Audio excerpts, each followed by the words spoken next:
Hey guys, how's it going? Michael Troy here. Today we're looking at a classic issue of Uncanny X-Men, issue number 191, by the classic team of Chris Claremont, John Romita Jr., and Dan Green. Can't wait to show it to you. Subscribe to my channel if you're not already. Please hit that like button and let's get right into it. So this is from 1984, y'all. Very old issue of the X-Men.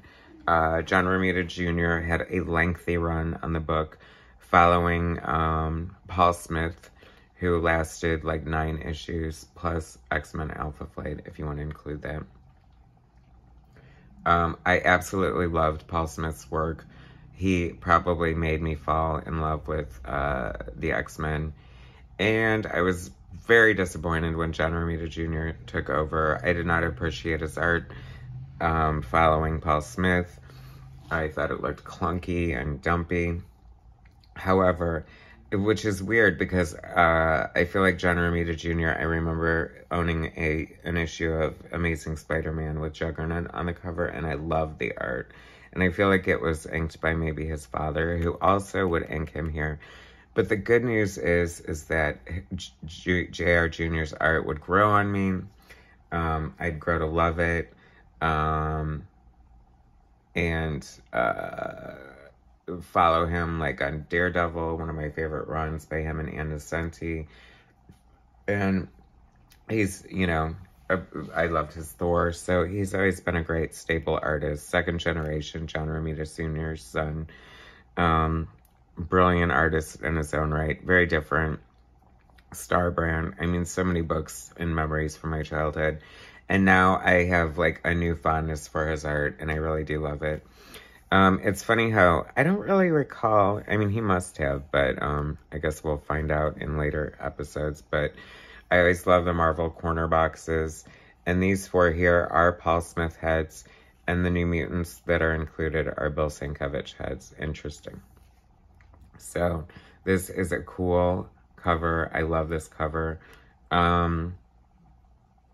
Vision fighting Colossus. He's phasing his, you know, one of Vision's famous tricks used to be like phasing into an opponent and solidifying to like cause them pain. And that's super messed up if you ask me. Anyway, I love this cover with all the floating heads in the background, a little reminiscent of like a George Perez kind of thing. Also, I just noticed that like the action line is colored there. All over a very cool looking cover. We have the alternate version of the X-Men Avengers here.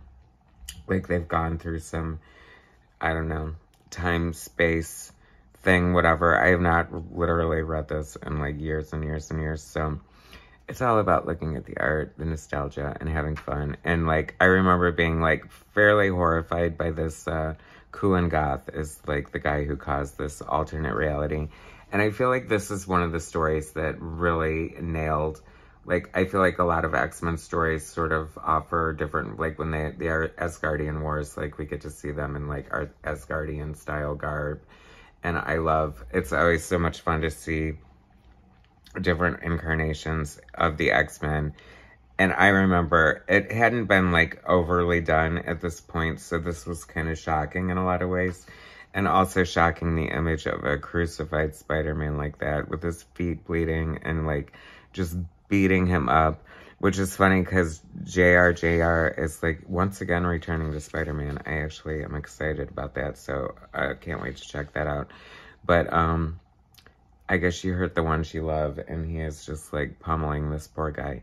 Anyway, Chris Claremont, writer, John Romita Jr. and Dan Green, artist, Tom Orzechowski, letterer, Glynis Wine, colorist, Anna Senti, editor, Jim Shooter, editor-in-chief. Very solid credit box right there.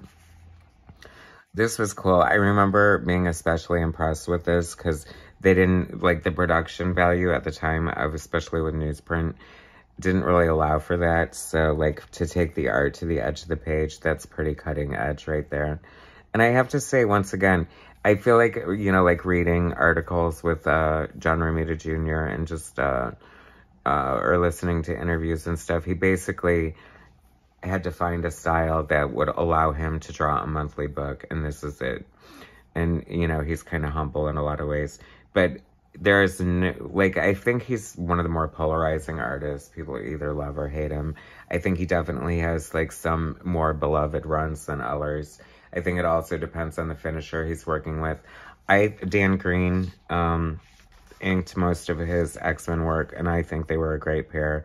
I love Dan Green's inks. I really loved what he did with Mark Silvestri's pencils on the X-Men, and I think this holds up, is super solid. I would love to see these reprinted on, like, way better paper. I'm sure they exist, but I'm not going out of my way to get them.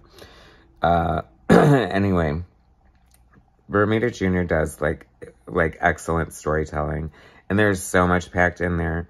And to this, it's like, we've got so many characters on one page. He is definitely giving George Perez a run for his money. I love seeing these versions of the characters in their costumes. It is so cool looking. And just Spider-Man's presence alone. And Celine.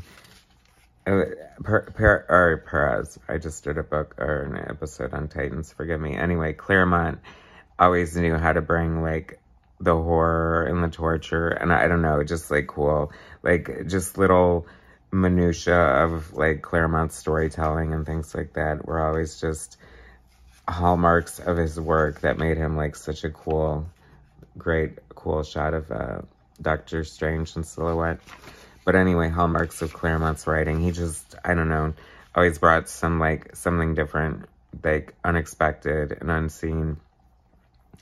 You know, it's funny because definitely during this period, the focus was on storytelling.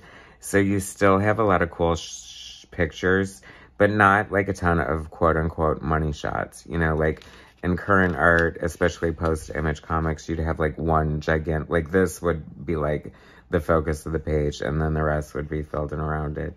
Although that would be a great money shot, too. But in their own right, they kind of are money shots anyway, because they just look so freaking cool. And I always kind of loved, like, when merchandise or t-shirts would come out, and it wouldn't just be, like, a cover or a pinup.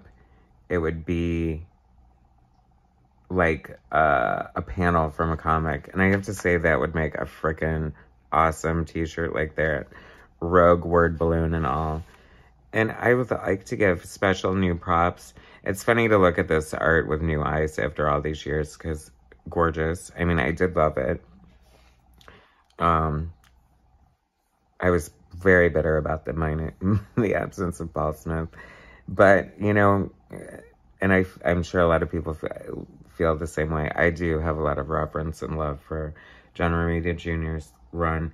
And I don't know why I never realized what a great Warlock he drew, because I feel so many artists, like, can't quite get it. And I felt like he was one of them, but that's a really, really great version of Warlock right there. Props for that. I love Danny Moonstar. It'd be so funny just seeing someone, like, you go to school with every day, and then suddenly they have this, like, metal Valkyrie bra. Like, I always love when the X-Men got, like, really racy, or S&M. I always thought this was, like, a really beautifully drawn panel there. I love it. I love seeing just the different versions of Storm. And once again, another great Warlock. Very cool. Very Bill Sienkiewicz in a lot of ways. Because I feel like Art Adams is one of the other greatest Warlock artists, and completely different from the way Bill Sienkiewicz draws him. This is fun. I mean, JR definitely proves that he can draw all kinds of different genres, like sword and sorcery looking stuff right now is fun. And his fight scenes were always very well choreographed, I felt. Definitely a great storyteller. I mean, sometimes, and it's cool because that is sort of like the image on the cover, almost. And I also kind of loved about old, you know, comics of this era, like a lot of times, you know, most covers now rarely depict like an action scene from directly from inside the book. And I think that's a missed opportunity. Part of one of the beauties and the vehicles of comic book storytelling that is often lost these days. But what the hell do I know, right, guys? Anyway, God, this was such a cool chapter. I love this so much. Like, look how cool is that? That's fairly horrifying. Like, I wish they could bring, like, a CGI New Mutants Pixar-style movie would be, like, actually very cool. I would love to see Warlock come to life like that. But I hope New Mutants movie didn't kill the franchise cinematically, and Marvel gives it another chance, because I actually really liked the movie, and thought it was really good. Well casted, well acted, great story. Love the Demon Bear BS. So I was full in, and I loved it. I thought it was amazing. I love Selene too. She's like one of my favorite ex-villains.